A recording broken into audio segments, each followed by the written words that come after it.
Good morning, everyone. Glad to have everybody here this morning. I'm Burt Jones. I'll be chairing this committee for the Senate Study Committee on the Hartsfield-Jackson Operations Authority. Senator Kennedy, would you mind opening us up with prayer? Happy to. Please join me in prayer. Heavenly Father, thank you for this beautiful day that you've given us. Thank you for a wonderful place to gather so that we can do the people's work. Please bless everyone that will be a part of this process and proceeding going forward. Please give us wisdom, judgment, and discernment. And bless all those that will have a part in this process, and let us also be mindful of those that are less fortunate than we are. In Christ's name, amen. Thank you, Senator. I'd like to thank the members of the committee here today. We have a very distinguished body of members here from all over the state on this committee. I'd like to thank the Lieutenant Governor's Office for making the appointments and giving us the opportunity to have this study committee. Also like to thank the audience here in attendance today. I know there's been a lot of buzz in the media about this this process of this study committee and the reviewing of the airport, and I think it is a worthy process that needs to be had, because this is a very valuable asset to the state of Georgia, and I think it's important that we all realize that it is our asset. You know, it is. I look at it as a large business enterprise and not necessarily as a department of a city agency. However, it's been a huge economic boom for decades. The Atlanta Hartsfield Airport has generated literally thousands of jobs for the community, and also it has centered and helped build what we consider Metro Atlanta area, where over 6 million of our almost 11 million residents reside currently. Now, so the benefits, I don't think can be not taken note of, that we do appreciate the accomplishments of the airport and what has been achieved at the airport and what it's done to our Georgia economy. However, we're also very aware of the challenges that have seemingly hampered this facility for decades, and it all seems to center around a cloud of corruption and of a political pay-to-play system that has hampered many of the administrations that we've had through the years. And it is in my opinion, and I hope this committee will vet this properly, it is in my opinion that this is too important of an entity to continue to have a cloud of suspicion and corruption that seems to always rear its head. I would say that what we're trying to do isn't something that's new to the state of Georgia. We have model authorities, state authorities, currently operating right now that have input from business leaders from all over the state. And the two perfect examples that I think of is the Georgia Ports Authority and the Georgia World Congress Authority.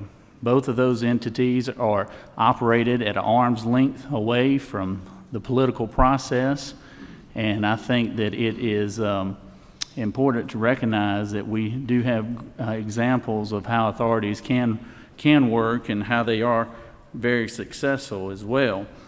I think if the committee members will allow me, I want to be clear that this is not directed at the current administration. This is directed at a structural issue that has been in place for many, many decades. In your folder, you'll find a City of Atlanta, Georgia Department of Aviation organizational chart.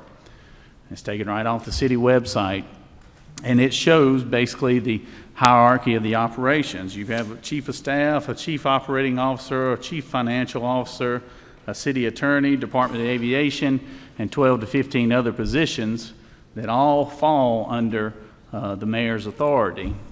I think that is a system that is ripe for some of the issues that we've had to deal with and the city of Atlanta's had to deal with throughout the decades.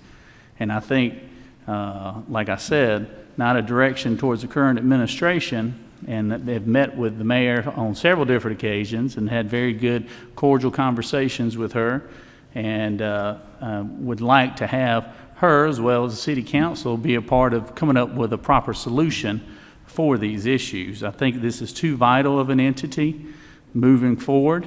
I think that we should have a more holistic approach, not just to our aviation division. It needs to be a larger approach to our transportation, our transit issues, and other things.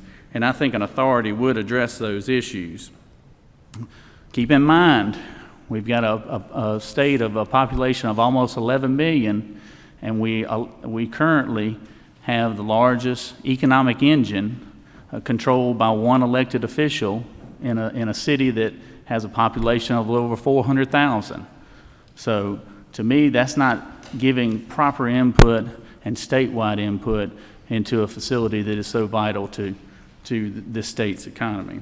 Now, the three issues I think are going to be important for us to address during this process, and I'm going to be happy to take questions from the committee members and suggestions. I welcome those suggestions on some of the things that you would like to see done during this process. But one is what's the best structure for an authority that the state could offer that would have input, that would be used as more like a business enterprise, and have business leaders with various backgrounds from all over the state to give their input on the direction of our facilities, of our current facility, and potential a second facility down the road. Also, we'll have to answer some very important questions pertaining to the FAA, the bond obligations that are currently sitting there, as well as the lease agreements that are there. I know that the international airport is heavily regulated by the FAA, and those are issues that will have to be addressed directly with the FAA. I do not want to, the reason why we're being very patient and very diligent in our process, because we don't want a scenario that happened in North Carolina in, I think the year was 2012, 2013, when the North Carolina legislature created such a piece of legislation of authority to take over the Charlotte airport. They did not consult with the FAA on the front end, and therefore it got tied up in a legal battle. And I don't think a court has even issued a statement or decisive decision on that lawsuit currently.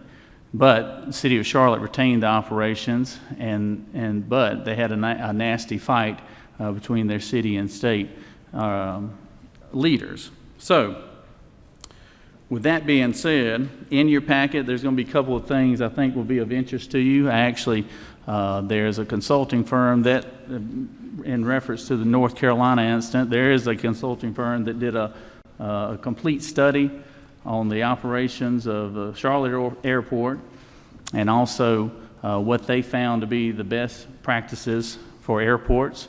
I think you'll find it interesting as a committee member. We also have a list of the gentleman that is speaking today.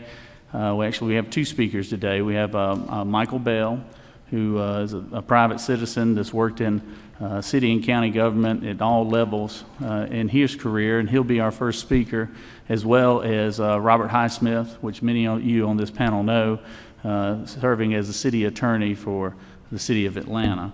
So those will be our only two speakers of today, and I would like for the committee to allow them to speak, and then at the appropriate time ask them whatever question you feel the need to ask, and then we'll have Mr. Highsmith come and do the same. And at the end of those two presentations, I would like to field questions from our committee members and address whatever issues you think should we be looking at moving forward.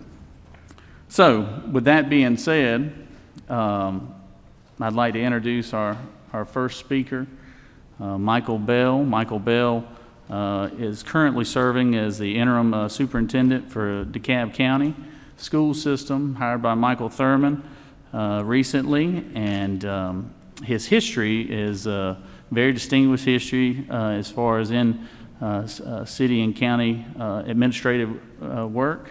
He worked as a young man with the Maynard-Jackson administration in the early 1980s, late 70s, 1980s, and worked as a chief operating officer. So he worked both in City Hall and he worked as well over at the airport. And after his service to that administration, he went on to receive his PhD from the University of Georgia in 1982.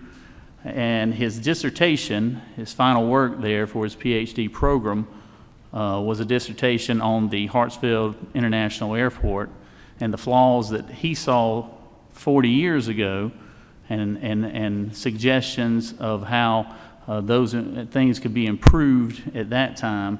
But I think it's important to hear him is because it's a historical overview of things that have happened, and it parallels some of his concerns and issues that he had then are parallel problems that we're currently seeing now.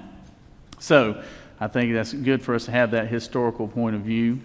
And Michael, or Dr. Bell, if you're ready, I'll let you have the floor.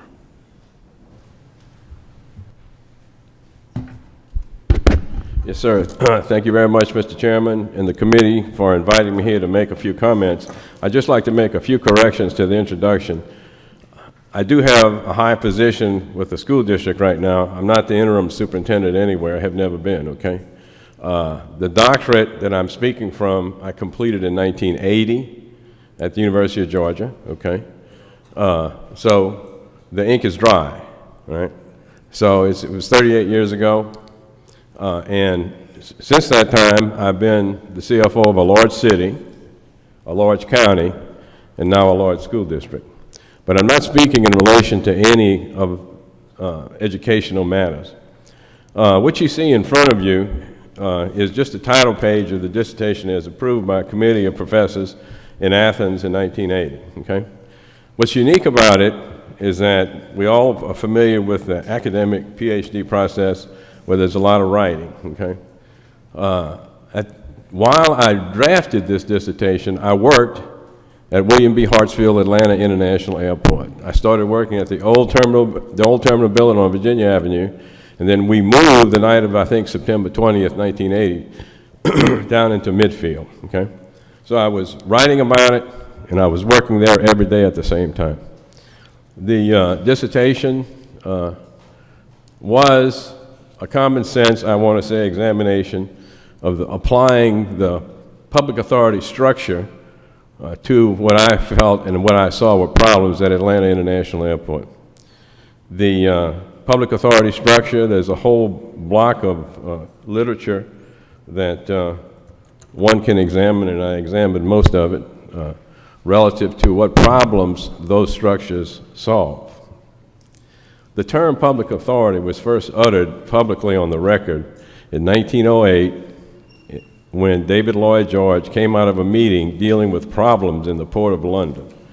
At the time, he was Chancellor of the Exchequer, okay?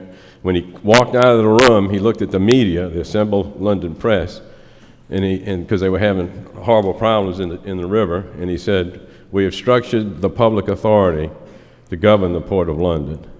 And it's that authority that still governs the Port of London, okay? The dissertation itself is not long by academic standards. I mean, when I was there were people that would write 500, 600, 700 pages. Okay, the dissertation is about 220.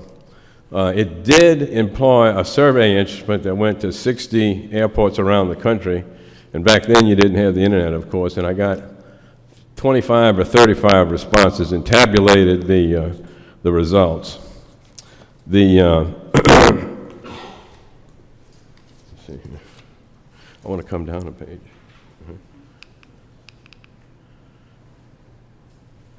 The conclusion, and I think a number of y'all have access to the dissertation, the conclusion principally was that administering the facility in question, Atlanta International, under the public authority structure would in the long run be beneficial both in relation to considerations of political equity, and when we get to the airfield layout, we're going to talk about that, and the efficient provision of services to the traveling public. It was mentioned earlier that the city is about 450,000 people. When I did this study, it was about 450,000 people.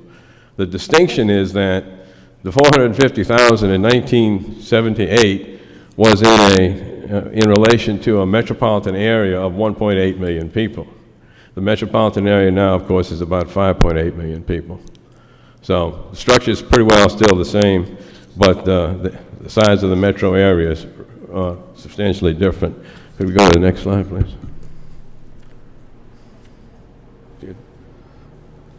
Keep going. Yeah, keep going, keep going. I want to go to the PDF too. Okay. The organization chart? That one right there. That's it. Okay. The chairman alluded earlier to issues of the organization. This is the organization chart that prevailed at the time of the Midfield project. When I talk about the Midfield project, it was the movement from the old building, the 7-story building on Virginia Avenue, down into the middle of the field. What you see in front of us is that the Commissioner of Finance, the CFO, a position I occupied for 4 years, later, after I completed the dissertation, is a dual reporting position. You can see that that position reports up to the City Council and also through the CAO to the mayor, okay? The Commissioner of Aviation reports directly through the CAO to the mayor. And the mayor back then appointed this block of individuals, okay? We all know what takes place in the political process, okay? So you have, and still do, a mayor who runs for office, and you have a city council who runs for office, okay? Contributions are made, favors are promised, okay? And then the game is on, right?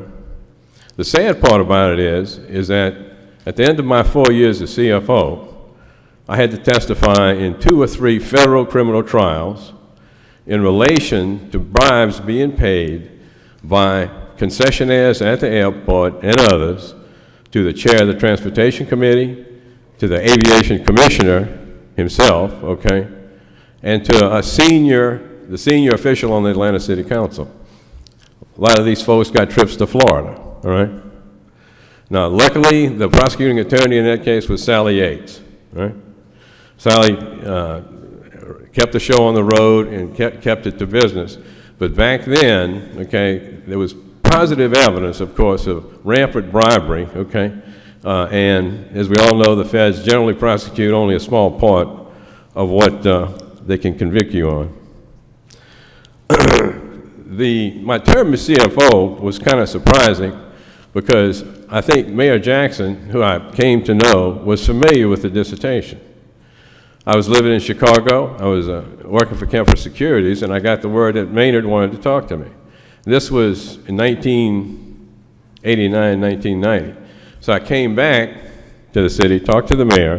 The mayor offered me the CFO's job, okay, and then during the years in question, the principal concessionaire package was having serious problems, okay? You go to the next one. This little population chart just sort of highlights what I mentioned in relation to the city's population and the metro area population. It is further an issue today. Next chart, please. A lot of us are familiar with this page. This is sort of I call it the trail of breadcrumbs from moving from the old facility on Virginia Avenue down into Midfield, okay? It's called Midfield because we came from this hatched area, this paddle part of which the city of Atlanta asserts it has jurisdiction over, okay? And on the night of September 20th, 1980, we moved down into this midfield development area, okay? 103 gates, the terminal building as we know it now, and a large rental car parking area over here, okay? Now, I'm sure a number of the lawyers in the room are familiar with the Professor R. Corey Centel. When I was finishing the dissertation, I spent an afternoon with Dr. Centel in Athens, and I went over this with him, okay? And he said, well, what's the connection to the city of Atlanta? I said, well, the city's got some little part over here, but Atlanta always asserted it had jurisdiction in this paddle-shaped area, okay? And that was critical because the old building had these finger gates sticking out of it, and the public utility tax is assessed upon the average value of aircraft at the parking gates, okay? Well, for years, Atlanta made this assertion, okay? And that's all gone now, but the movement that took place, you can see the line between Clayton County and Fulton County right up here, okay? The movement, we all left Fulton County, went down into Clayton County. Most of the terminal buildings in College Park, Clayton or Fulton, okay? And so it was a pretty substantial movement. And my boss at the time was called into Maynard's office after the move took place. And the mayor asserted that he had no idea there would be this tax impact. My boss indicated to me, I thought I told you, boss, okay? Okay? But it did take place, and it's been an issue for years now, okay? To give you an idea, some of the there's still jurisdictional issues relative to the business license tax and where it's spent. But as we were coming to DBO, which is date of beneficial occupancy, the issue was the rent-a-car license plates. The rent-a-car companies, big companies, approached us and said, we got 12,000 cars we've got a license, where should we get the plates? Well, one of my bosses, a very creative guy, said, go up in the city, get yourself a little telephone in an office, and go get them in Fulton County. So they put, thousands of plates on the rent-a-cars with Fulton tags on them right when we opened up. After about 9 months, the Clayton County tax assessors called up. They said they want to come look at this, okay? Because all the cars were parked in Clayton, okay? Right, somewhere down in here. So all those plates had to be pulled off and re-tagged, okay? And I think to this day, you'll see the rental cars around town have Clayton plates. There were issues with police jurisdiction at the terminal area. Now, you'll see each one of these circles is a gate. We opened up with 103 gates. In relation to the actual financial measurements of the project, the budget for Midfield was $273 million, and that was embedded in all kind of documents, okay? It actually came in at $464 million, on time and under budget. And in terms of the airport business, that's not a big dislocation at all because there were a number of change orders. Excuse me.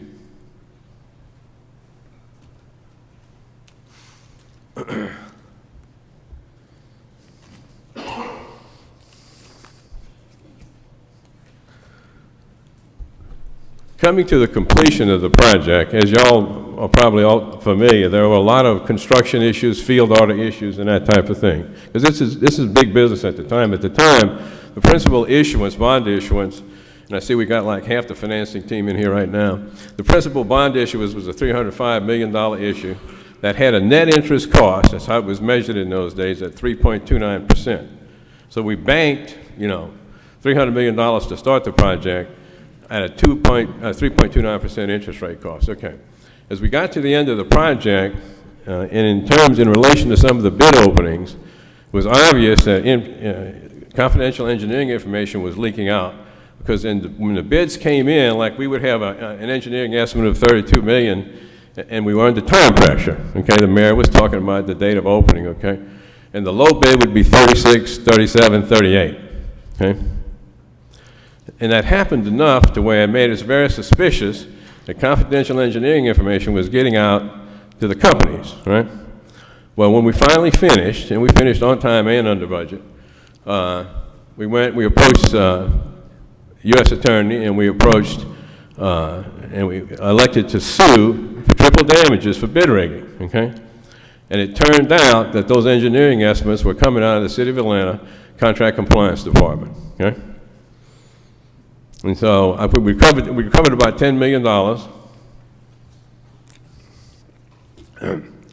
I had done the rental iteration by hand, believe it or not. We didn't have computers in on this whole thing. It took about 30 3-foot accounting worksheets, okay? When we recovered the monies from the contractors who were rigging the bids, all right, the airlines were asked, what do you want to do with this?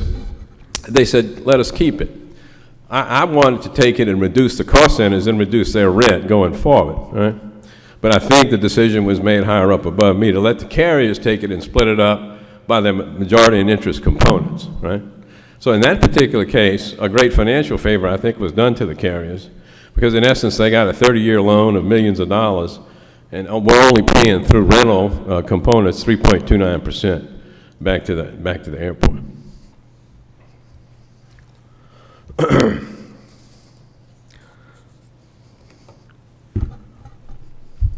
One of the major debacles that has taken place, and this is, don't get me wrong, this is a very efficient facility when you look at cost per employment, okay, was what took place with the principal concessionaire package, okay?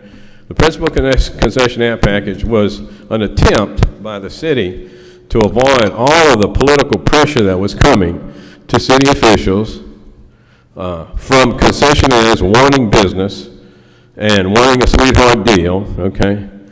I was out of town at the time when the pressure got built up. I was living in Chicago, like I said, okay? And when the pressure got very, very high, all right, and I came back to town, apparently what was going on was a good bit of bribery and influence peddling involving members of the city council, involving the aviation commissioner, okay?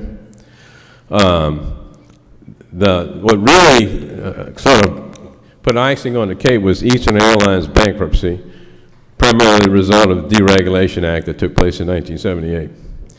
I was, an accountant doing my own thing, and my boss would come in my office. This is very unusual, and he said, call this number. This concessionaire is not paying the rent. So I'd call. I said, it's really not my job, but I'll do it. I call the number and I leave a message. All right. After 2 or 3 weeks, I get a phone call back, and this is how it went, but I'm not going to use names. Mr. Bell, I'm calling about this concessionaire rent. I'm going to pay my concessionaire rental when my new partner pays hers. Both of those folks were the wives of mayors, okay? True story, right? And so that was the word, okay, that my boss was trying to send me that, hey man, this is going to probably get worse, even though the principal concessionaire package was an attempt to stop that, right? When Eastern went under, you had the pressure building up on the minimum guaranteed rents, was a 15-year present value calculation, okay? Then apparently it got out of hand, and people were paying people and not being able to deliver. Okay, I think we'll hear something about the Transportation Committee later on. Okay. The next one.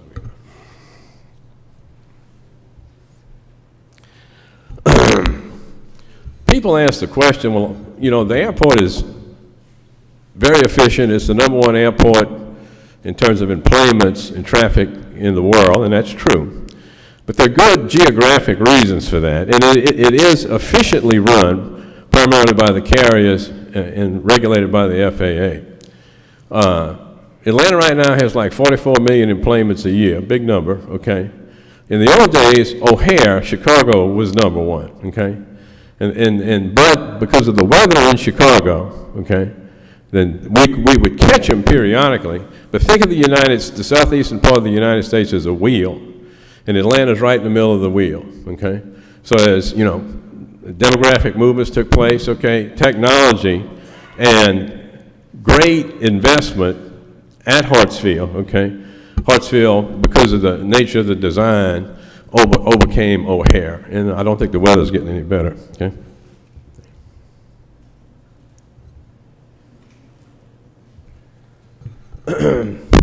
These again are all numbers, but it sort of indicates the tax situation when we move down to midfield.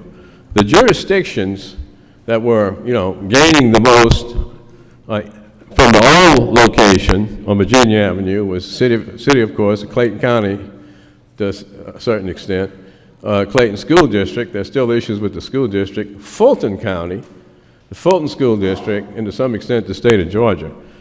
When that drop down into Clayton County took place, it has created these issues, as I alluded to, with the business license tax, police jurisdictions, et cetera. But one of the great boons, I think, is the use of the rent-a-car tax, which was subsequently authorized in Georgia to do certain type of enhancements.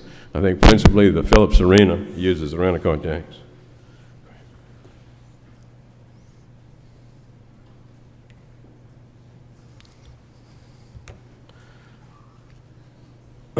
One of the main issues that's come up in the last few days is some agreement that the city of Atlanta says that they got with Delta Airlines for the city not to support any kind of reliever or second airport, okay? 30 years ago, these were the sites being considered, okay, for a possible reliever to Hartsfield, okay? None of them have been allowed to go forward, and I think we all read and we kind of know why, all right? Now, would that be a good thing or a bad thing? The fact that you have this substantial aviation demand and no reliever capability, okay, has produced where we are now, okay? When we opened Midfield, you had a terminal building, you had an FIS, which is now part of what they call Concourse T. But since there's been no relieving capability put in place, you've got Concourse D completed. We opened with A, B, C, and D. C gets a lot of activity for some reason. Right? It's got a lot of ground markings, but then they added Concourse E, and of course the Maynard Holbrook Jackson International Terminal, which has substantial cost overruns. And the sad part about it is when the public affairs officer indicated that it was at $400+ million, and he was promptly fired by the mayor. But I mean, it's on the record as to what the cost overrun was, okay? So this is an efficient facility in a way, but here's a capstone. This is this fifth runway that they stuck. It goes over 285 right here, okay? I mean, this is a very lucrative arrangement for Delta Airlines, but I think it's an outgrowth of the fact that there's been no relieving capability been allowed, okay? I think that's got air quality problems. It certainly has traffic congestion problems that the folks down there have to deal with, and I deal with it when I go to the airport myself.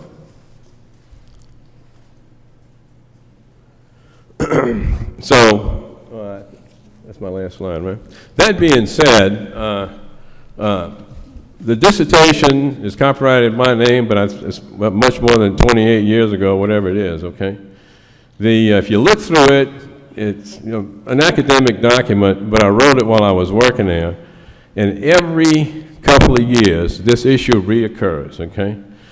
The problems that we see recurring at Hartsfield, I think are well suited for a new type of administrative structure, okay? You wouldn't have two guys in a steakhouse making a decision on a contract, okay? You would have a boardroom, you'd have members appointed, okay, you'd have recordings of the meetings, and that's how the business decisions would or should be made at the airport. And I think, as the chairman said, it's too important a facility, and it's a great facility, but it's too important a facility for us to put up with these stories that happen every 5 to 10 years. Thank you very much. Thank you, Dr. Bell.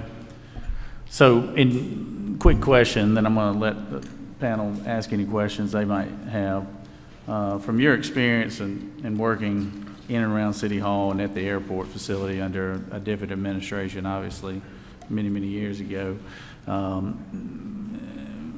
from afar, do you see any difference as far as a structural change in the governance? As far as, do you feel that the mayor's office still retains the same amount of authority and influence that it did even under the Mayor Jackson administration? Well, certainly based on popular press recordings of what just took place with the past administration, and I think we're going to be seeing a lot more to come. I hope they got new magazines in that witness room at the Russell Building. I don't see any big changes. I think the structure and the reporting process of the Aviation Commissioner directly up through the CAO, and under Reed you had one CAO sort of sidestep that, okay, directly to the mayor, who's an elected official who takes his contributions or her contributions from the residents or interested parties of the city of Atlanta. I think that is sort of is the core of the problem right now, okay? Now, of course, that's based on somebody's personal behavior characteristics, but I think as we go forward, I think there's a structural way to probably make some substantial improvements in that regard. Thank you. Senator Harbison, Denise.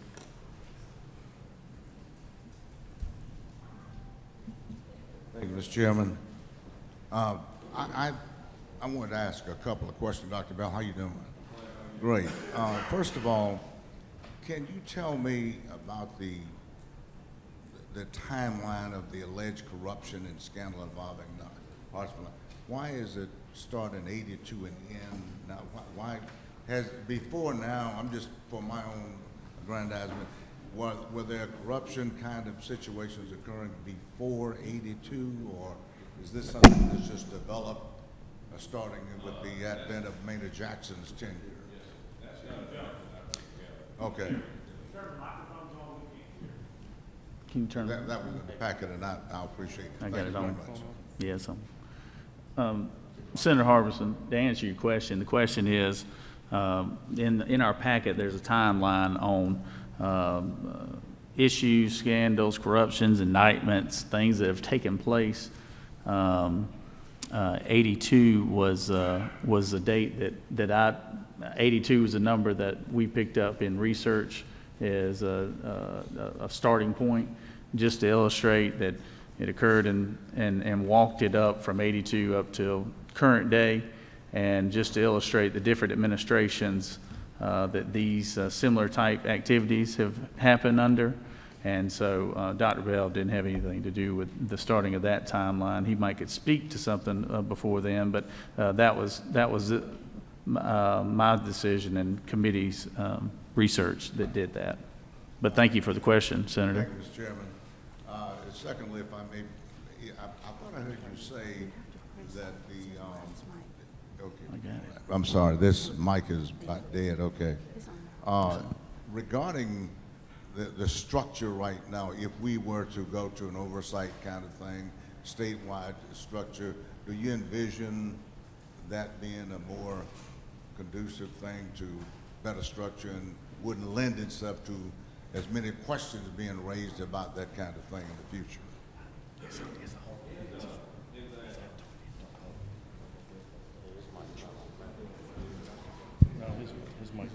It is on. It's on. Yeah, I guess you got to eat it almost to eat it. The question related to what type of change in terms of reporting might or might not help the situation. In my experience in local government, I've been a finance executive with a single reporting duty and a dual reporting duty, okay? When I was with the city, I was dual reporting. I reported to the mayor and to the city council. So the mayor could fire me, or a majority of the city council could fire me. And when Maynard offered me the job, he made it crystal clear that that was the case.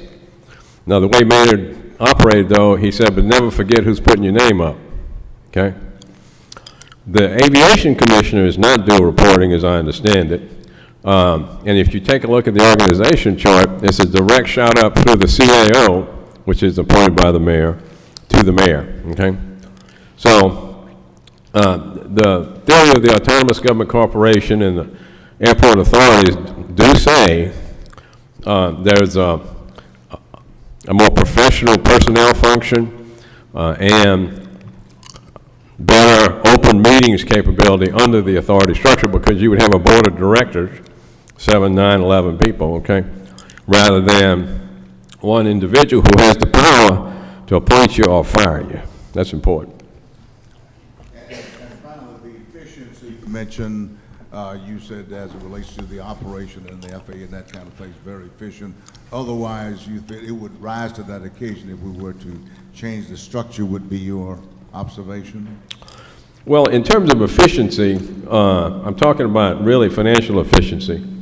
This structure up here is financially efficient, certainly for the airlines, okay? And I think Hartsfield has one of the lowest cost per employment statistics in the country now, okay? But this is a great investment, okay? But processing an individual through here and getting that employment seated on the airplane, okay, doesn't cost the airlines very much. I think it's $3 or $4, okay? Whereas you go up and you look at the New York airports, you know, it could be $30, $40, $50, all right? So my point is this highlights the fact that the carriers don't want to leave an airport because they don't want to have to share any of that effort, okay? And it suits them to have this type of facility, okay, pushing people through. It greatly increases, I think, their profit margin. Yes, sir. Thank you, Mr. Chairman. Thank you, Senator. Senator Mullis. Thank you, Mr. Chairman. Mr. Bell, thank you for your testimony. I know it could be heartburn for some here, but I think it's important for us to make good decisions that we hear from all aspects of this.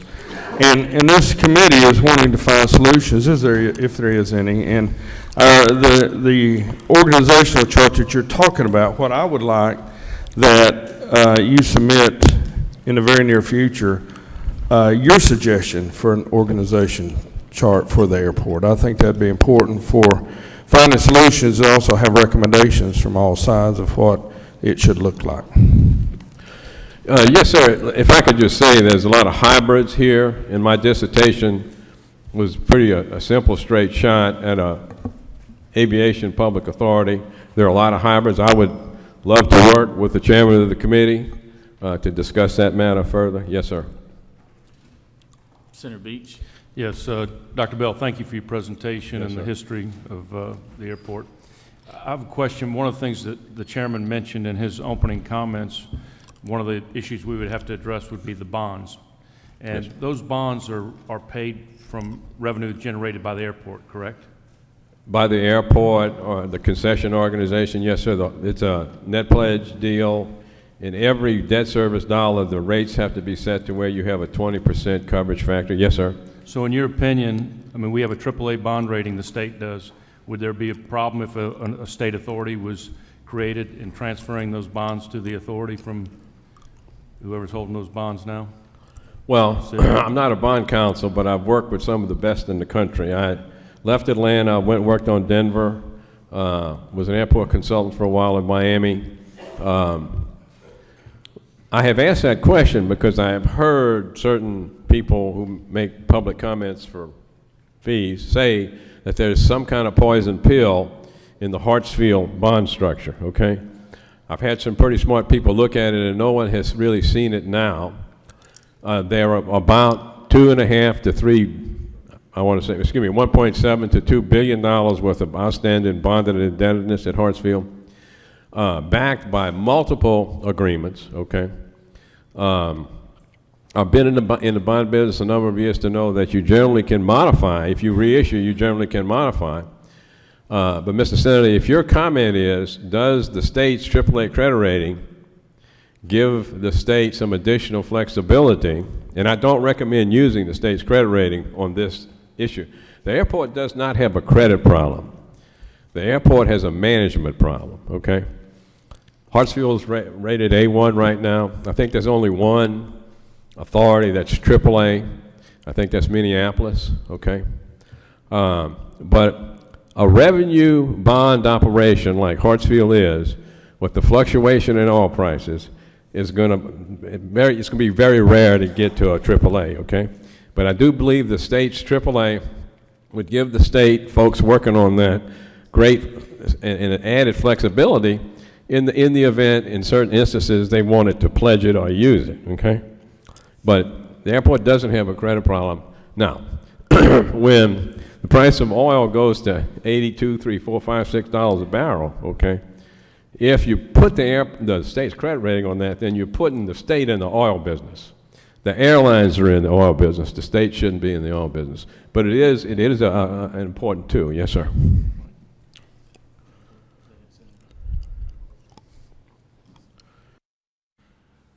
Senator Mullis, I guess he stepped away, but oh, he's right there, okay. Hey, Senator C., how you doing today? Thank you, great. To answer your question, in the packet, Senator Mullis, there's of the top 50 airports in the country, there's a list of the different organizational structures each one are under. It's a mixed bag. Some you have state, some you have city, some city, state, counties, various ways that you handle it. I maintain that as we continue to use an airport as an economic engine, that you should have a makeup of a panel, say 14, similar to your Ports Authority, that also has your Commissioner of Transportation and your Commissioner of Economic Development involved in that process as well, because obviously when you want to have a grand view of what's in the best interest for the entire state, you really want all the necessary players involved in that. And that's why I've also maintained, and we'll talk through that as the process moves forward, about what is the perfect solution for us. There's really no silver bullet to it because of the fact that structurally you've got to give it bonding capabilities. You've got to give that authority bonding capabilities. You've got to give it powers of eminent domain and things of that nature. So FAA really, when they have been involved in helping restructure airports organization, they kind of give you the bullet points on what they would like to see in order to gain a certificate of need from them. So, but thank you for the question. The bond obligations as well, I think Senator Mullis, you touched on, maybe Senator Beach. Moving forward, we will have bond experts to come in and to address some of those issues. I know that some of those are concerns that have been put forth, and they're real concerns, and those are things that have to be addressed. And obviously, that's the reason for this study committee, because when we introduced this legislation earlier this year, 40 days in a legislative session isn't enough time to answer all these questions that do arise. So if there's any more questions, is there any more questions? Senator Gooch, there's a mic right there behind you. Question for Dr. Bell. Yes, sir. In your dissertation, you have a map, but in your map showing where the search areas were conducted. For a reliever airport? Yes. Yes, sir. Fast forward to today. Where on that map are the current properties that the city of Atlanta owns? I know there's a 10,000-acre tract in my district up in Dawson County, right? But I understand there's another one maybe in Paulding County. Can you tell us if you know where those other locations are and what the status of that property is today?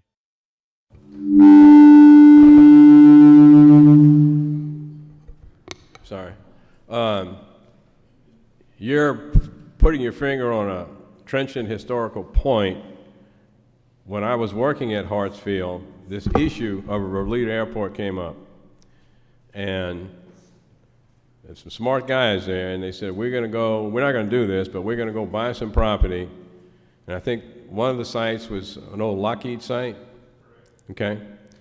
And then they bought another site in Paulding, I think, okay? And if you read the historical record in that regard, the use of or not use of those sites as future developments has been employed to deal with airport authority bills as they've been dropped over the years here. I think back in 1976 was one of the first uses, okay? The package that the chairman has the little aviation chart, which were more formal considerations back then. That's in the dissertation. Do you have the dissertation? I can give you the page number. It's page 111. That's a lucky number. Yes, sir. But the Dawson I was just curious. Yes, sir. If you take a look at it, it was, came from the Atlanta Regional Commission, and it was done based upon overlapping airspace, okay? And so maybe whoever did it at the ARC said, we're not going to consider those other sites, okay? This is an Atlanta Regional Commission document.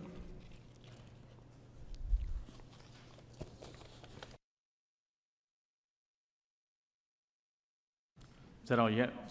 Senator Gooch, you have any further questions, Senator? I was curious as to the fact that this map was, I guess, produced in 1977, maybe? And then your dissertation was written in 80. I was curious as to when those property acquisitions were made. I knew that Atlanta property in Dawson County has been there for a couple of decades. I didn't know about the Paulding property or the others. I used to be on the DOT board, and I was chairman of transportation in the Senate, so I'm vaguely familiar with some of the past meetings I've been involved with at Atlanta Airport. I was just curious what the current ownership situation was on those properties. Maybe we'll ask someone else at a later date, but thank you for clarifying that for me.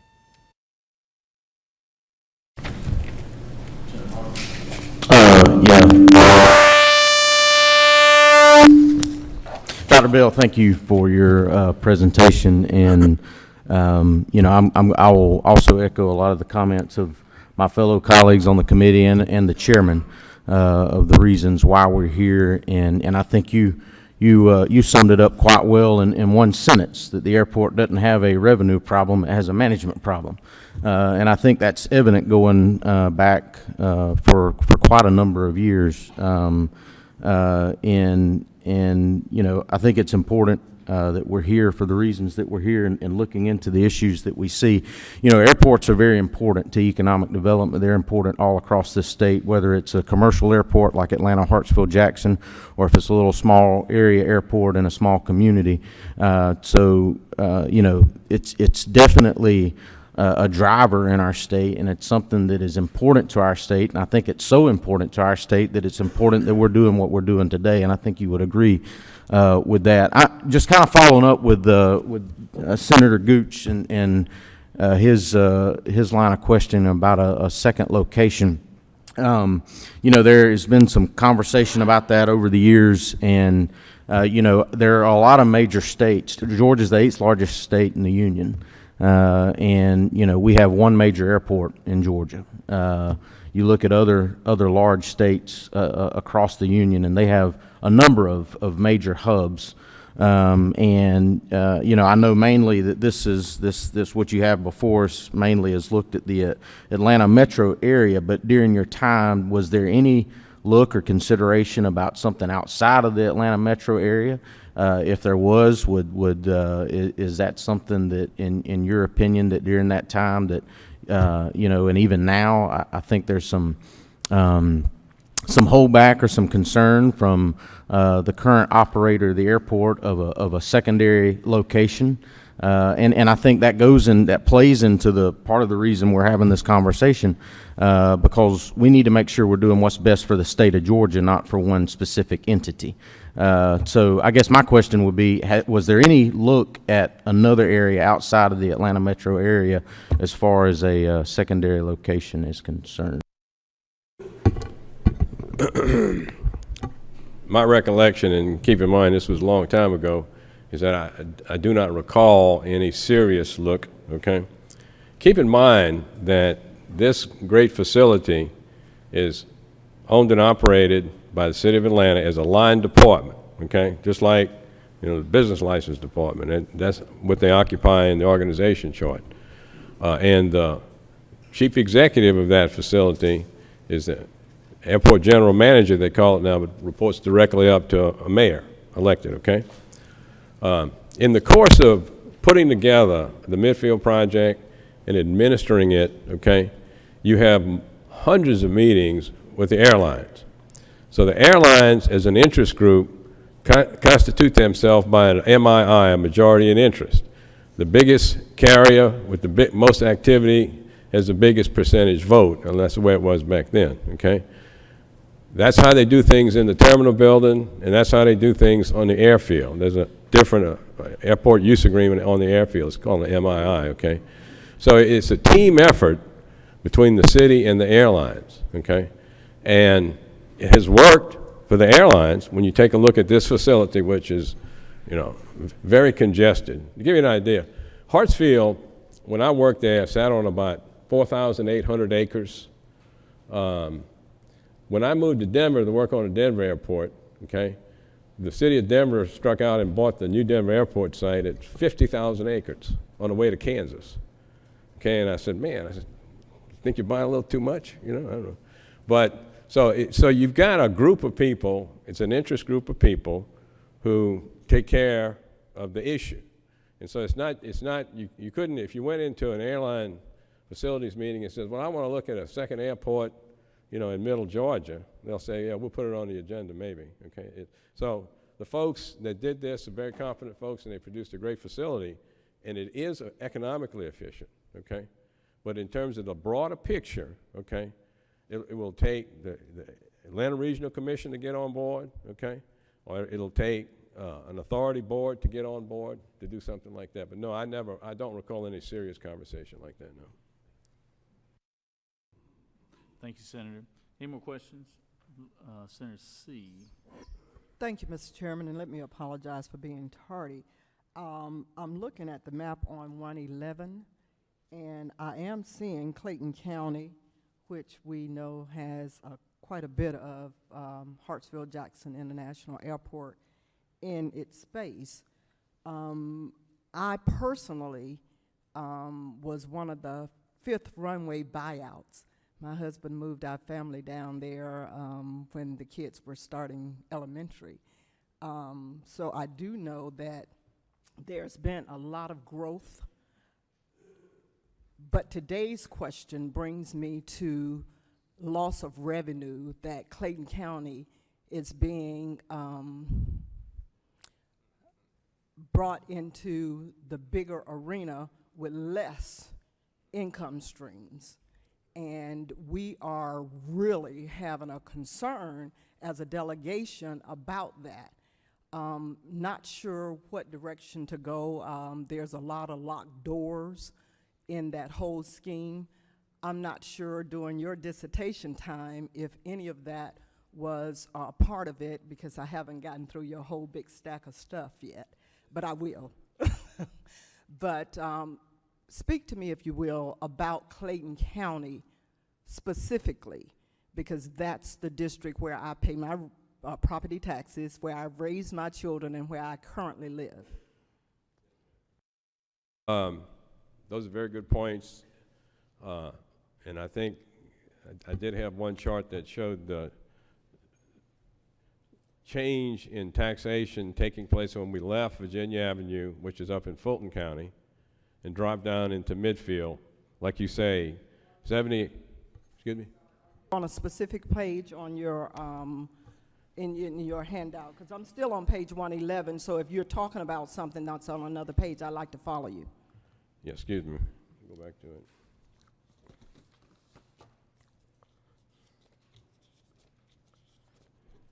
Yeah, if you go, let's see,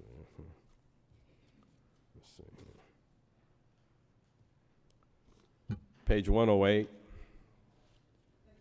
Okay. The little story I told about the license plates, which is just the beginning of a lot of confusing things. For a number of years, Westinghouse, who was the contractor for that train, the AGT, had a multi-million-dollar sales room under Concourse C, and it was owned by Westinghouse out of West Mifflin, Pennsylvania, okay? And it was corporate property, right? It took a while, but the Clayton County tax assessors called up and said, we want to go to Concourse C, because no one from Pennsylvania was paying any taxes on it, okay? But they would bring prospective clients in and show them the film on the train, very efficient train. But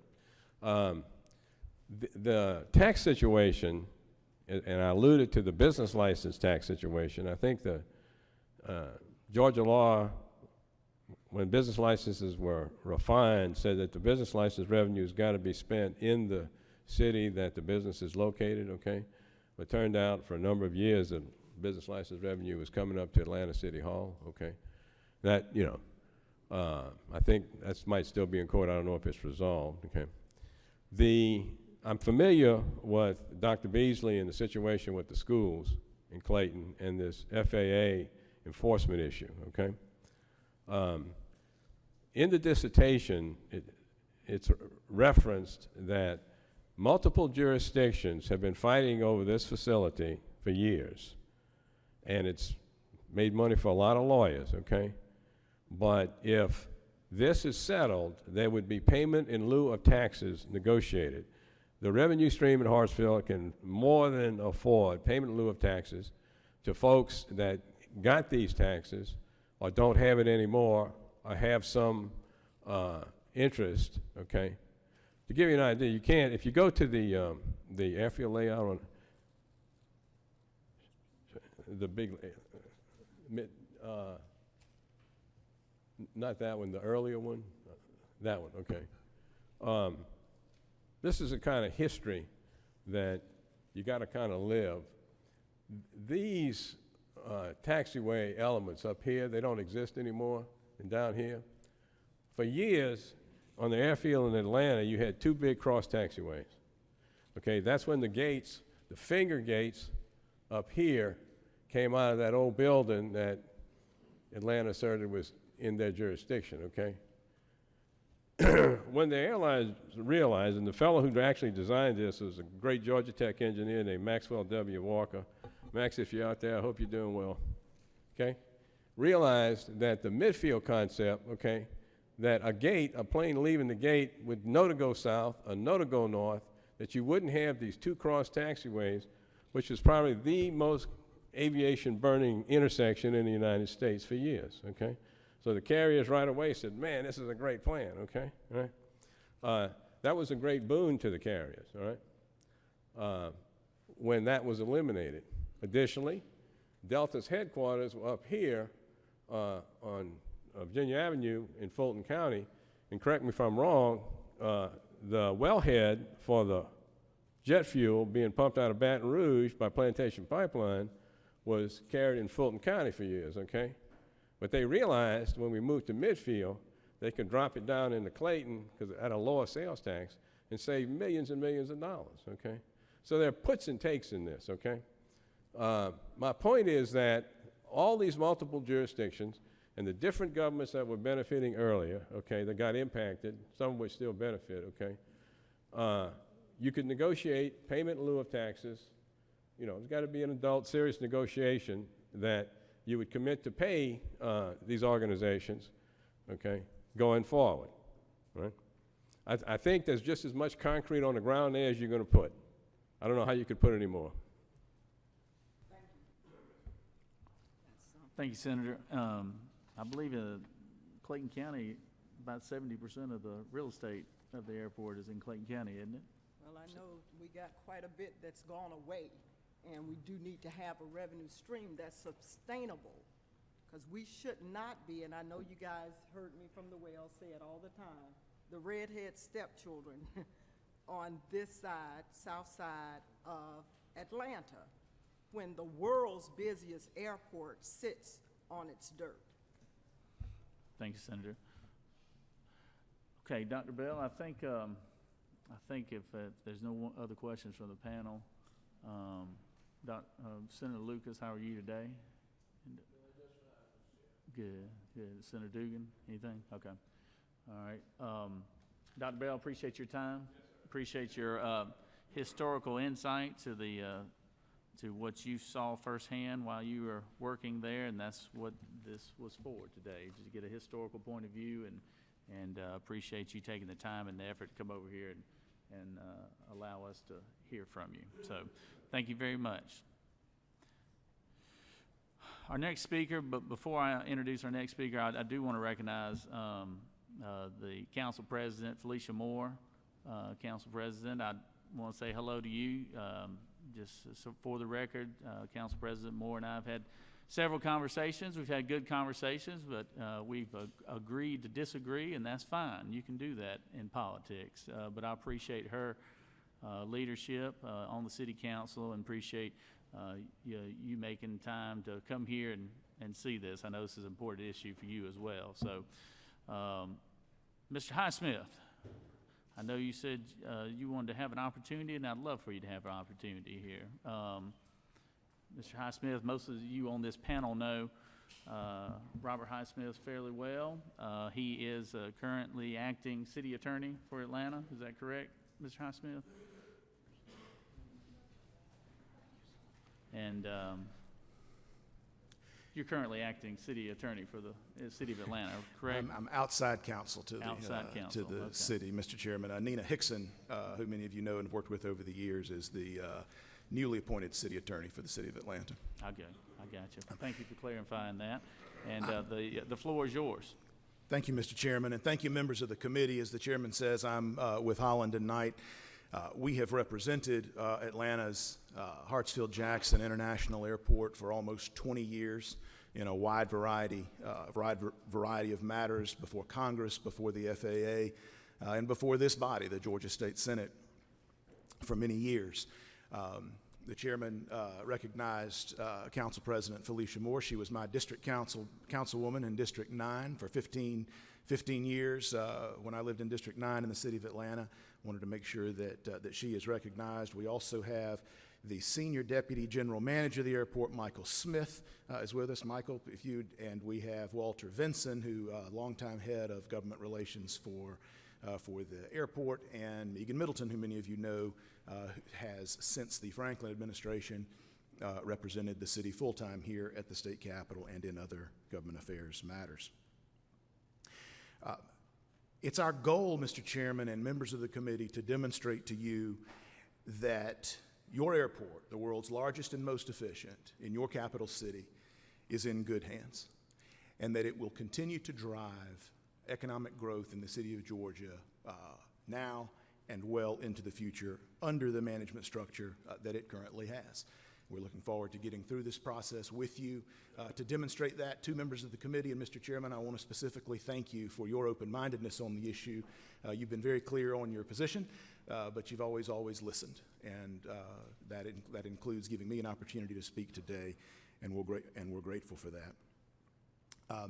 One thing I want to touch on very briefly is what you alluded to, Mr. Chairman, about the mix of airport management structures around the country. It's true that there are airports that are run by authorities. And there are some that are run directly by states. But a large number of airports are, in fact, run by city and county elected officials and persons appointed by them. In fact, the first, second, third, fifth, and ninth largest airports in the country are all run that way. Of course, Hartsfield, we know.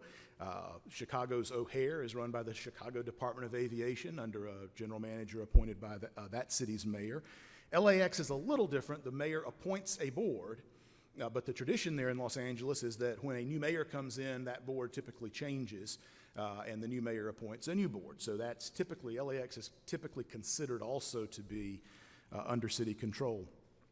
DIA in Denver, Miami-Dade, controlled by the Miami-Dade Aviation Department, McCarran in Las Vegas, controlled by Clark County government. Thought it was very interesting that Dr. Bell mentioned two of the other airports that he had worked on, large top 10 airports in the country, DIA and MIA, both of them controlled by city governments. And I don't think that it is an accident that local control of large airports with large regional, statewide, and even nationwide impact, that more than half of those top 10 airports are in fact locally controlled by city governments. Mr. Chairman, you touched on, and Dr. Bell touched on some historical corruption issues. It's certainly true that the Campbell administration 25 or so years ago had some challenges. But since then, the city of Atlanta has hosted the Olympics. Since then, Hartsfield overtook O'Hare in ranking, both in efficiency and in passenger traffic. It remains the world's busiest airport. measured that way. And I'm not, Mr. Chairman, today going to go through the spreadsheet that's in your members' folders that shows the various timelines. We'd like the opportunity to respond to that, and of course will. I'm not going to go through each item in it, other than to point out just a few things about what has happened recently. Yes, there's an ongoing federal investigation at the City of Atlanta relating to certain things that happened in the former administration. So far, none of that has impacted or even alleged malfeasance at Hartsfield. None of it. And I'm in a position to believe that that's not going to change. We'll see, of course. But today, as the committee sits, there have not been allegations that relate specifically to the management of Hartsfield. The issues have been outside of that. And what has happened recently is that in the major rebid of the concessions package at Hartsfield that took place 3 to 5 years ago, it was one of the most hotly litigated and contested concession awards in state history. It was covered in the newspaper. A good friend of mine and many of yours, Michael Bowers, represented one of the challenging concessionaires. And in each one of those civil lawsuits challenging the concession process, the airport prevailed. And in the most hotly investigated and litigated concession process that we've had in recent memory, the airport prevailed in each one of those cases. Sometimes negotiating with a protesting bidder, to be sure, but at no point was an issue raised with the propriety of those concessions, and certainly not rising to the level of anything that would give rise to federal investigation. I think that's important, because it's important not to conflate what may have happened 25 years ago with what's been happening recently at Hartsfield. In fact, the airport continues to win national awards. And these are not political awards awarded by political bodies. These are industry awards in the airport space. Just in the past 18 months, the airport has been awarded the Global Efficiency Excellence Award for the 15th year by the Air Transport Research Society. Dr. Bell used the word, "it's an efficient airport." I lost count. I think it was like 15 times during his presentation. He acknowledged the efficiency of Hartsfield. It's won the Airport Safety Mark of Distinction from the FAA Southern Region. Best Airport Dining Award by Global Travel Magazine.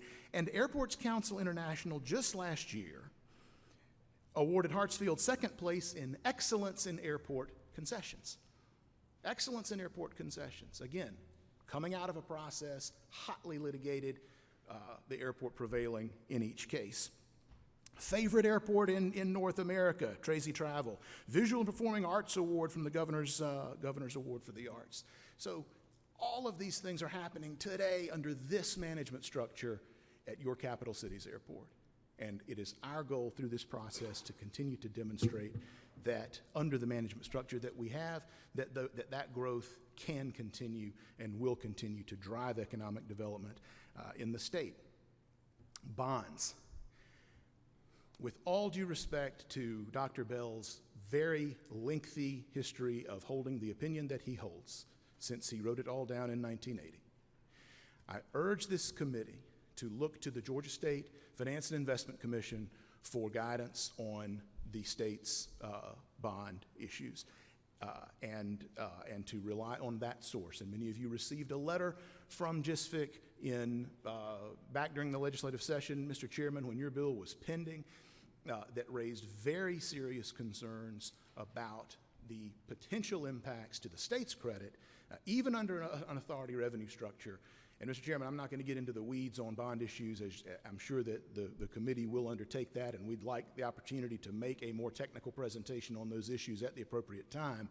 But the airport has over $2.5 billion in bonds outstanding, rated AA+, A1, just one of the highest ranked airport debts in the country. As Dr. Bell acknowledged, it's extremely difficult for airports to get to AAA. The state's at AAA, as we all know. And I'm not asking you to take my word for it. I'm not a bond lawyer. I have partners that are, that will make presentations to you at the appropriate time. But it is my strong urging to this committee that you look to GSFIC and those that are actually issuing the state's debt and managing the state's credit rating before before taking any action, because it's extremely dangerous otherwise, and I know everyone appreciates that, but I felt the need to be clear about that. Finally, on the issue of Clayton County taxes that Senator Say raised, the city and the county will continue to work through those issues as they have in the past. It is important to note, though, Mr. Chairman, that the aviation fund at the City of Atlanta is an enterprise fund that is bounded and regulated by the FAA. You can't spend money on anything, money generated by the airport within that fund other than in accordance with FAA regulations. And this body dealt with some complexities around fuel tax just this past session in the use of those and making sure that the airport is using that money in compliance. I must respectfully disagree with Dr. Bell when he said, oh, there's plenty of money to make pilot payments to whomever you like. There may be an opportunity to continue to work with Clayton County on those issues, but it's important to know that that has to be done in compliance with FAA regulations. And I think everybody, of course, recognizes and wants to in fact comply with that. Hartsfield for years has been careful not to burden Clayton County with services, police, fire, licensing. You know, there's, yes, as Senator, as you noted, there's the airport absolutely sits on some Clayton County dirt, to use your word, but the services are provided within the airport fund there, and that's just an important thing for the committee to consider. So, in conclusion, Mr. Chairman, we are excited about continuing to grow this airport under its current management structure. We're excited about continuing to win awards of the sort that I've begun to catalog, and we're excited about continuing to work with you and the members of this committee to demonstrate that your airport in your capital city is in strong, capable hands. Thank you, Mr. Highsmith. Speaking in regards to the FAA, which you and I both know has a heavy hand in airports operations, walk me through exactly the requirements of the FAA and what restrictions they put on you and what guidelines they would like you to go by. In short, Mr. Chairman, airport revenue has to be spent at the airport. That's the regulations are thick and complex, and we can make a full presentation on those, bring in additional subject matter experts. But the long and short of it is that airport revenue has to be spent at the airport. You can't divert airport revenue for general fund purposes. You can't divert it except in very, very limited cases. You can't divert it to make payments to other localities. It's a lot of the money that goes into the airport is in fact federal in origin, which is one of the bases for that. But it's also true of fuel tax. It's also true of concession income. You can't use the airport to withdraw funds to pay for other things. And the airport and the FAA is vigilant in governing those matters, and has to as the oversight body for the airport, is constantly looking at airport operations, auditing to make sure that the airport is in compliance with those regulations as it is. Well, I guess my question is, if all that is true, what are the advantages to being the agent that manages the airport then? Well, it's certainly not that you siphon money away. I mean, that's never been a goal of airport management, nor could it be. The value in it, if I may, Mr. Chairman, is the historical success that this airport has had. You could lay alongside the timeline, Mr. Chairman, that your office prepared and placed into the folders. You could lay alongside that growth and success and increased passenger traffic, increased efficiency, and indeed increased popularity with the traveling public, all alongside the issues that your spreadsheet raises. And that's why, along with the other airports that I mentioned that are locally controlled, that value of local control has been proven has been proven over 25 years at Hartsfield and certainly over, and at the other airports I mentioned, it's just been proven to work. Right. And that's the goal of my presentation today, is to ultimately convince your committee that because it's working and because it has made those great strides over these last 25 years, that we should continue to allow it to do so. Questions?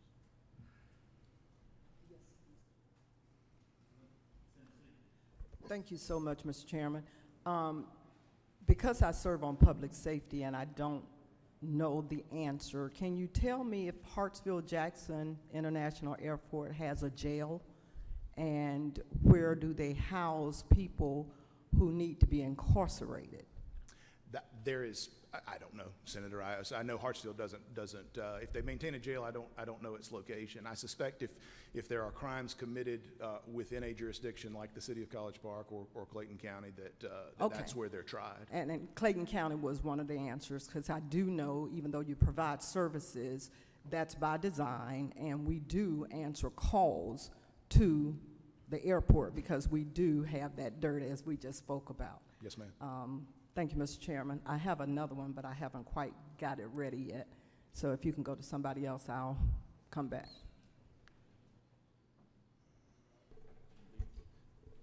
Mr. Heisman, thank you for being here, and thank you for your presentation. And I know you're not a bond attorney, and nor am I, but you said our credit rating would be at risk. Can you explain, if the revenue is paying the bonds, why would our state AAA bond rating be at risk if we were involved in this? I would refer you, Mr. Chairman, to the letter that the Georgia State Finance and Investment Commission wrote. I believe it was addressed to Senator Jones. No, I think it was addressed to the Lieutenant Governor. It was addressed to the Lieutenant Governor. That I would rely on that body's advice, which so far has simply been encapsulated in that letter. I would not presume to lecture the committee on credit rating. Rating agencies likely listening to these proceedings, for example, and I would, if my request to the committee is that it rely on the advice of the issuer of the state's debt as it considers these changes. Thank you, Senator Beach. Senator Harper. Since you referenced the letter, I think it's quite interesting the fact that the letter starts out by saying a recent AJC article.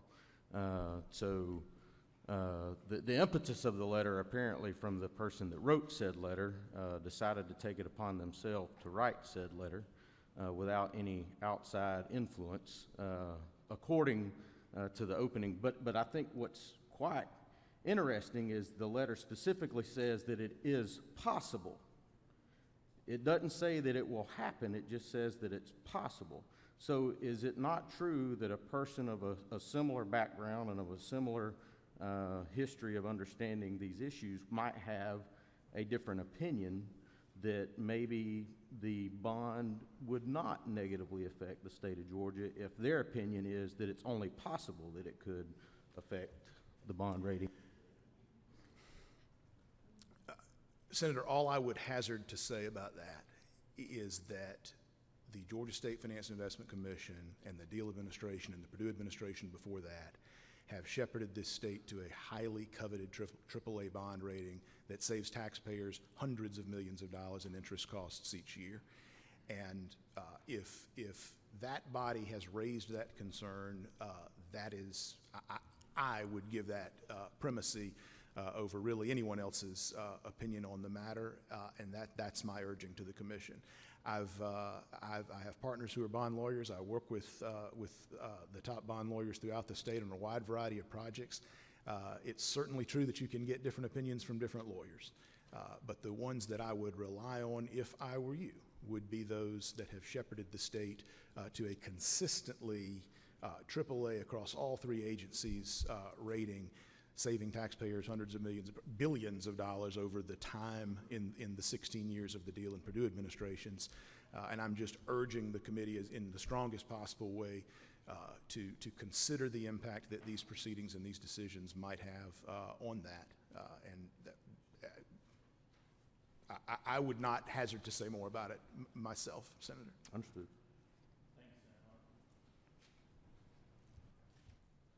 Senator Gooch. Thank you. Robert, thanks for being here today. Is it safe to assume that you're probably going to be the highest ranking official that will testify before this panel? Do we anticipate, and maybe Mr. Chairman, you should answer this, do we anticipate the mayor or the CFO or anyone from City Hall to come later? Because my question may be better addressed to them if that is expected to happen.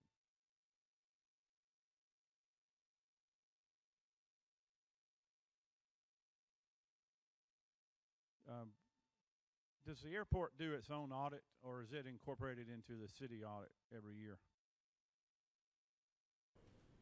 I believe, and I'm going to look to Michael, I believe that the City Department of Audits conducts audits of airport operations along with, I believe we have an outside auditor as well.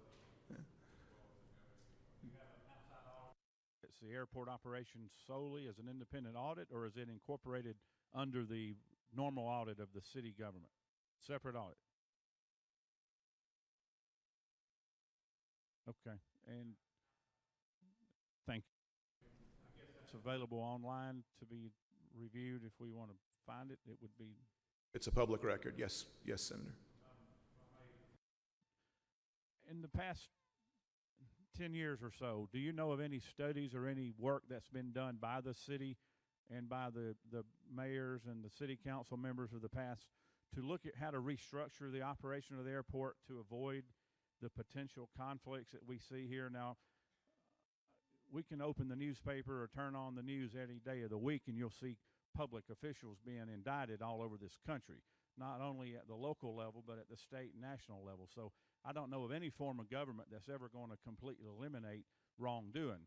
But have the city officials looked at some kind of a management restructure in the past few years? Have they done any studies? Have they hired consultants? Anything that would help prevent these things from reoccurring again? I'm looking for, what have you done to try to prevent corruption and create more transparency at the airport and the way they procure and put out solicitations for RFPs? I'd like to, Mr. Senator, I'd like to make that response part of our written response to the spreadsheet that we received this morning to detail all of those efforts. The answer is absolutely. The airport is constantly engaging consultants, engaging in efforts to improve the quality of its management. Immediately relieving people of their duties when it becomes apparent that that needs to happen, whether it be the airport GM or the procurement director. It's important to note that those terminations took place before indictments. And so I'd like to, rather than rely on my memory of those efforts, I'd like to make a full presentation on those efforts as part of our response to the spreadsheet we received this morning. In a response to those indictments and those prosecutions, have there been any forensic audits conducted by the city of those operations? Not just an audit of the finances, but a forensic audit that would dig more into the corruption and the potential corruption of ways to avoid corruption going forward. I'd like to know if you know of any of those studies that have been done. Those efforts are ongoing, Senator. One thing that Mayor Bottoms has done since taking office is to establish a search committee to name the new permanent airport general manager, and that search committee is made up of members of her transition team, which includes some of the top business leaders. It's made up almost exclusively, actually, of some of the top business leaders in the state. And so that's probably the top reform that Mayor Bottoms has instituted is that search committee is going to make recommendations to her on the appointment of a new airport general manager.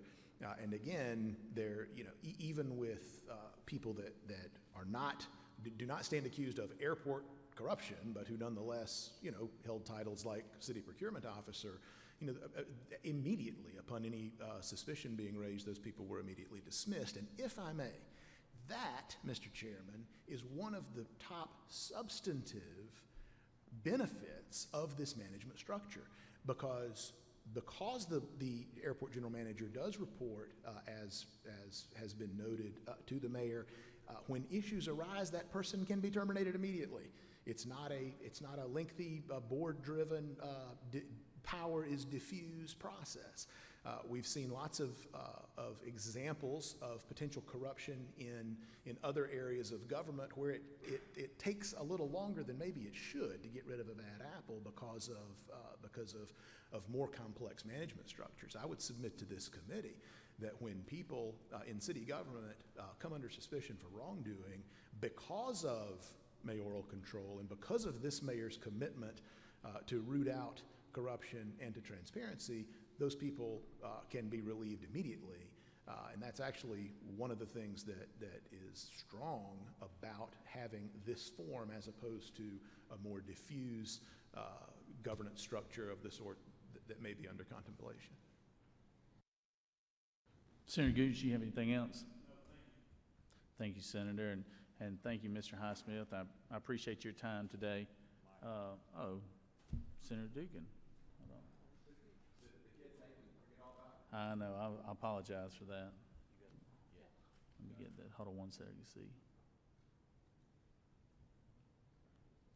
All right, try that. Can I talk real loud? You can. Oh, I'm sorry. Question and kind of two statements afterwards. You said all airport money earned at the airport has to stay within the airport. Does that have to stay at the airport or an airport? If money is raised within the, and again, that's a very broad stroke statement, a very complex set of federal regulations, Senator, but that, Dugan. Your mic's on. Now I'm working.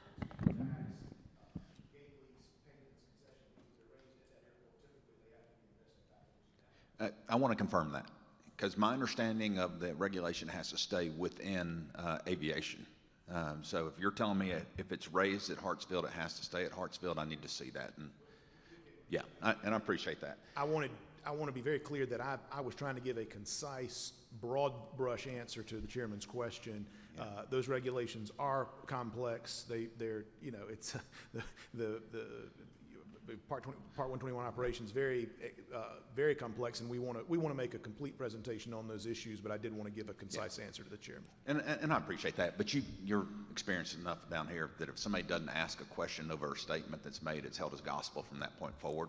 And I just wanted to make sure that we were gonna go a little bit further on that explanation.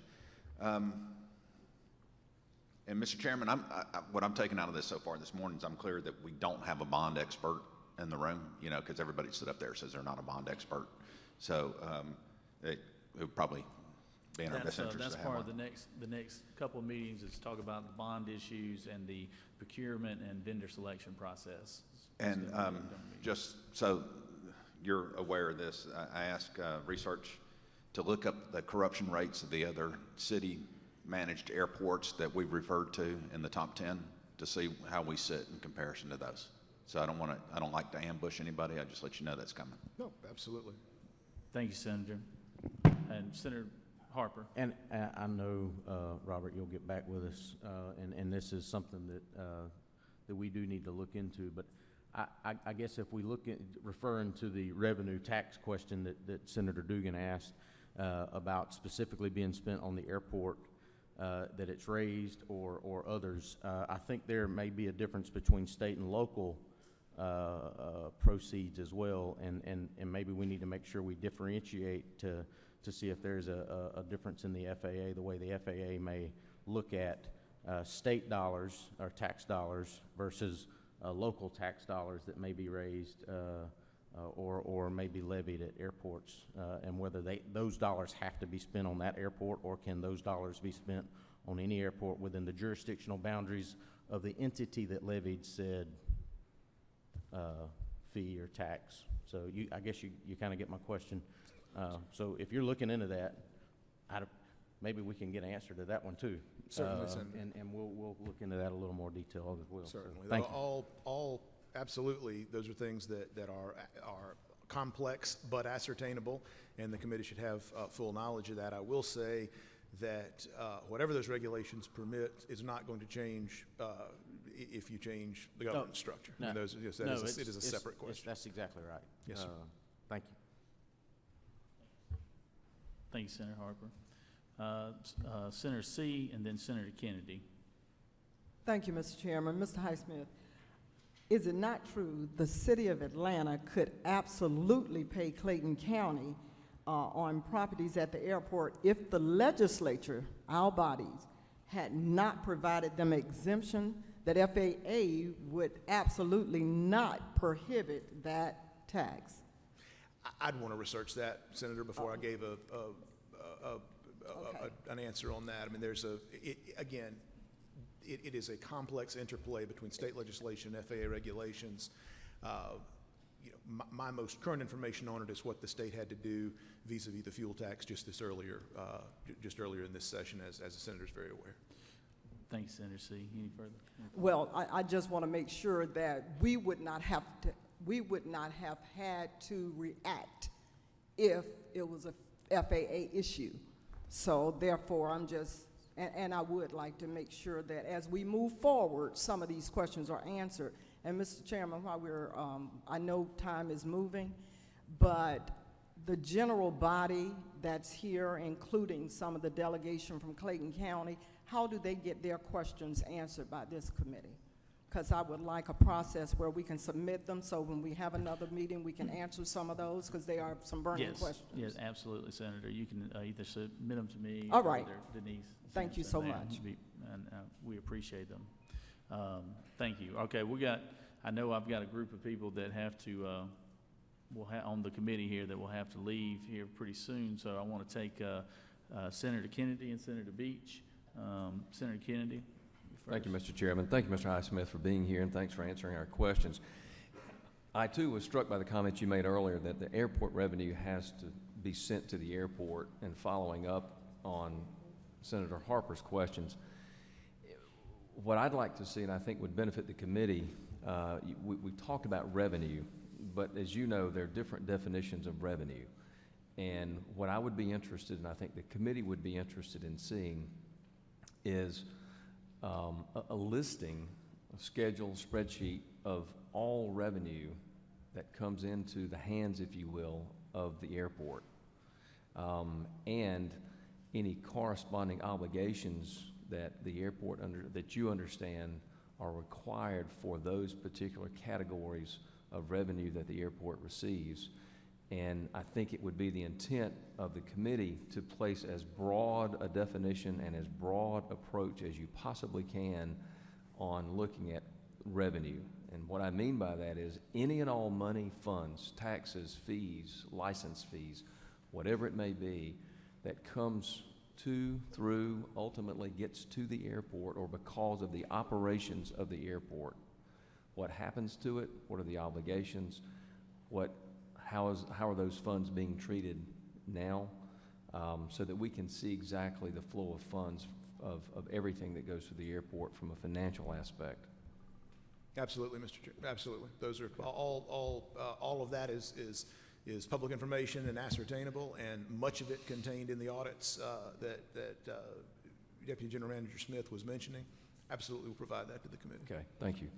Thank you, Senator Kennedy, and Mr. Highsmith, will you be able to provide that to my office, the information Yes, Mr. Senator Chair. Kennedy asked for? Will you mind if you provide that to my office so we can get that to Senator Kennedy? And I appreciate that.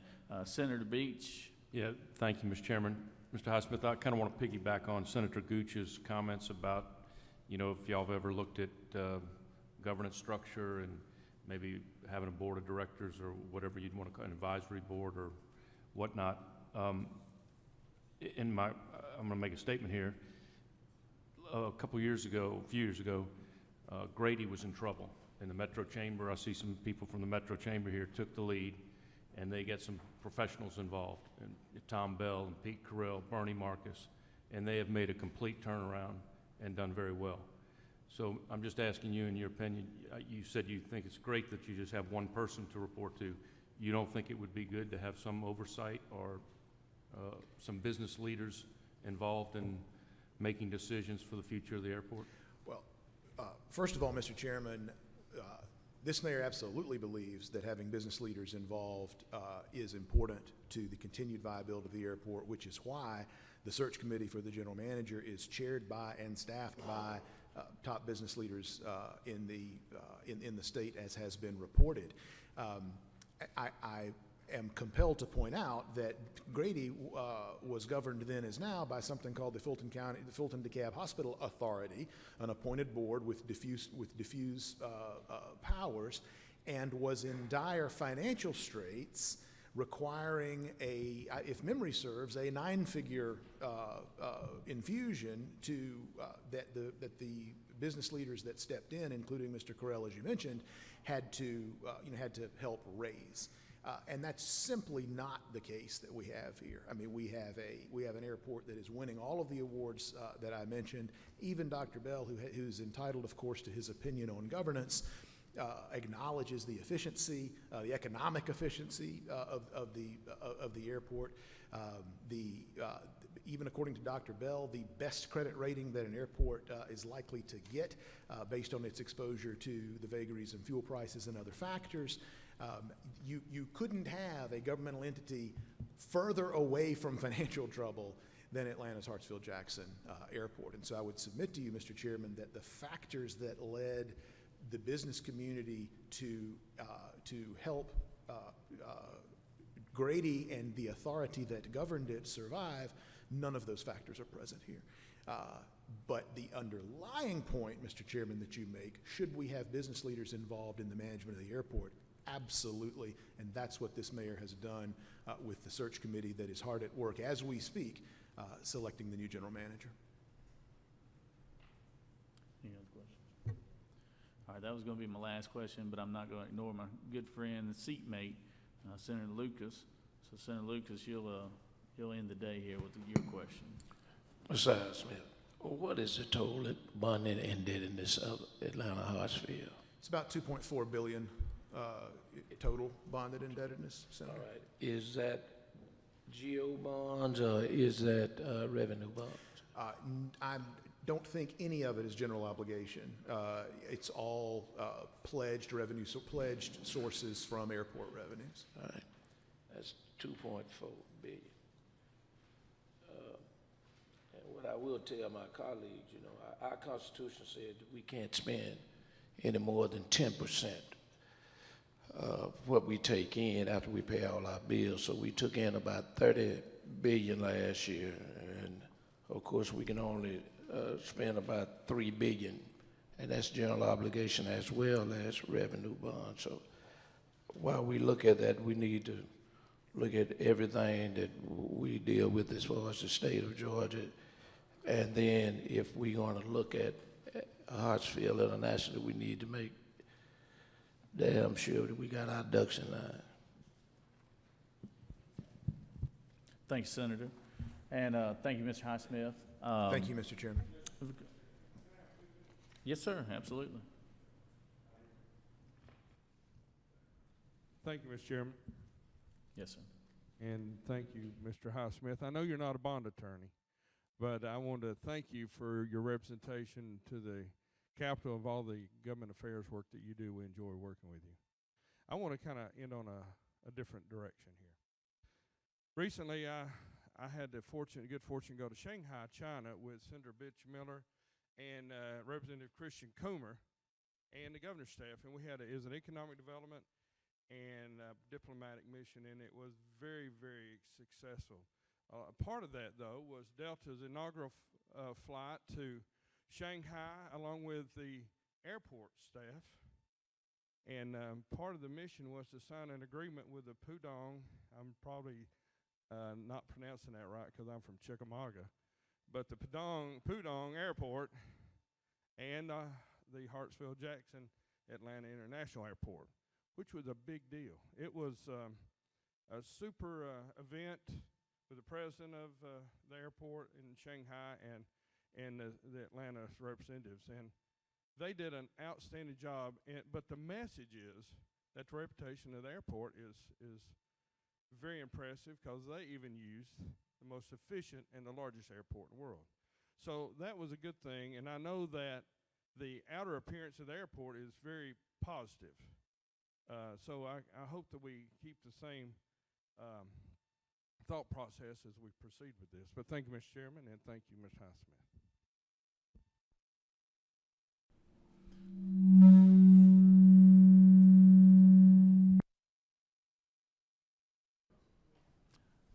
All right, thank you. And I promise Senator Mullis we'll use your rules room. I should have known better coming to the rules chairman in the House committee room here. I should have gone to the Senate Rules Committee. So, Mr. Highsmith, I appreciate your time today. I appreciate your input. Dr. Bell, we appreciate your input. And also to the members of the committee, I know a lot of you have to leave for luncheon here, but the goal of this committee is to field questions from this body about concerns and issues that you would like to see addressed. And some of those concerns and issues, just submit them to either myself personally or to my office, and we'll be happy to get those addressed. And like I said, in the follow-up meetings to come, which I think the next one is September 12th, we will be addressing, Senator Lucas, those bond issues that you talked about, as well as some of the procurement and vendor selection process, which really I think that's where the center issue with this committee revolves around. And at any rate, I appreciate everyone's time and attention. Council Moore, President Moore, I called and asked you if you wanted a moment. How much time do you need? Well, come on up to the podium here, because I want to be respectful of your time and everything. Mm-hmm.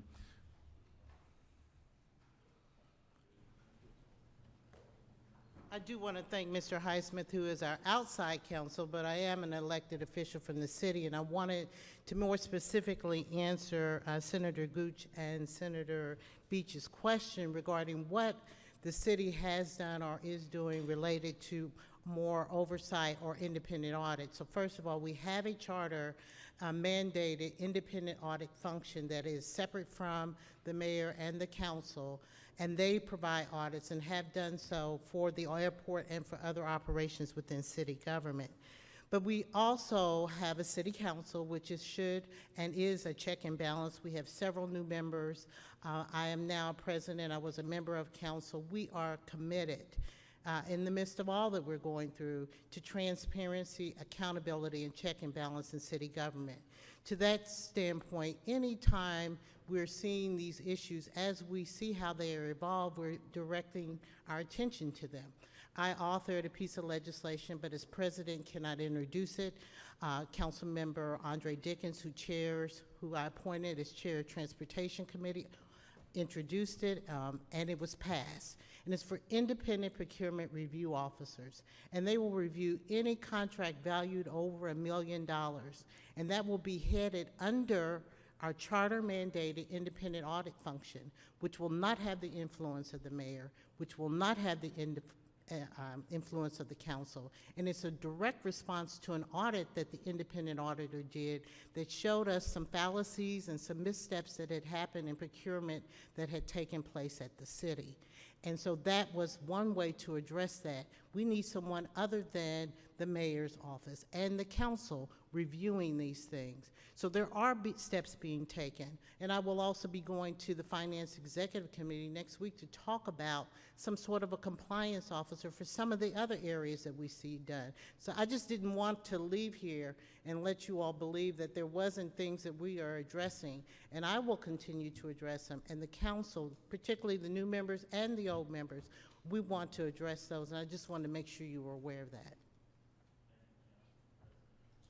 Thank you, Council President. I appreciate that. And there's no questions. So thank you for your time today. And thank you, everyone, for being here today. And we will now adjourn this meeting and meet back here or somewhere in this facility on September 12th to talk about some of the issues that the panel brings up. Thank you very much.